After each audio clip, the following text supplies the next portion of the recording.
उत्तराखंड में अब वेद पुराण और रामायण का पाठ पढ़ेंगे छात्र। जल्द ही तैयार होगा नया सिलेबस। कैबिनेट बैठक में प्रावधानों पर लगेगी मुहर। उत्तराखंड देश का ऐसा पहला राज्य होगा जहां नई शिक्षा नीति के तहत उत्तराखंड के छात्रों को अब वेद पुराण, महाभारत और रामायण का पाठ पढ़ाया जाएगा।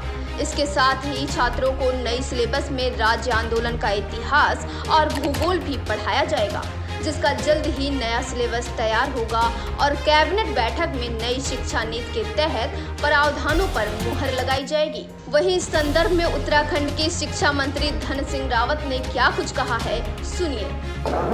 एनईपी इस बार लागू हो रही है देश में, राष्ट्रीय शिक्षा नीति।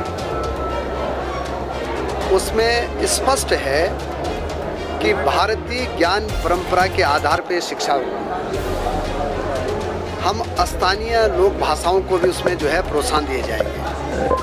और अब देश का पहला राज्य उत्तराखंड होगा जो कि इसी सत्र से अपने राज्य में एनईपी को लागू करने जा रहा है। आजकल कैरिकुलम की तैयारियां चल रही हैं और मैंने ये कहा है कि हम अपने पाठ्यक्रमों में, कैरिकुलम में ये व्यवस्था बनाएंगे कि हमारा बच्चा जो है उत्तराखंड का इतिहास भी पढ़ेगा, यहाँ का भूगोल भी पढ़ेगा और वेद और उपनिषद और रामायण का जो है उसका भी समावेश जो है अपने हम कैरिकुलम में रखेंगे।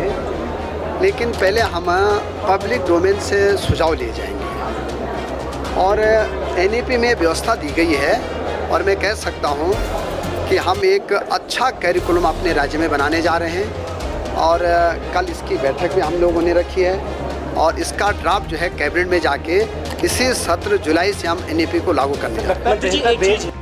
उन्होंने कहा कि नई शिक्षा नीति में स्पष्ट उल्लेख है कि भारतीय ज्ञान परंपरा के आधार पर छात्रों का सिलेबस तैयार किया जाए। उसी के आधार पर वेद पुराण और गीता के साथ स्थानीय लोक भाषाओं का प्रोत्साहन दिया जाएगा। इसके अलावा उत्तराखंड की ऐसी हस्तियां जिन्होंने उत्तराखंड या देश का नाम रोशन किया है, उनका इतिहास भी छात्रों को पढ़ाया जाएगा। ब्यूरो रिपोर्ट, उदय भारत टाइम्स।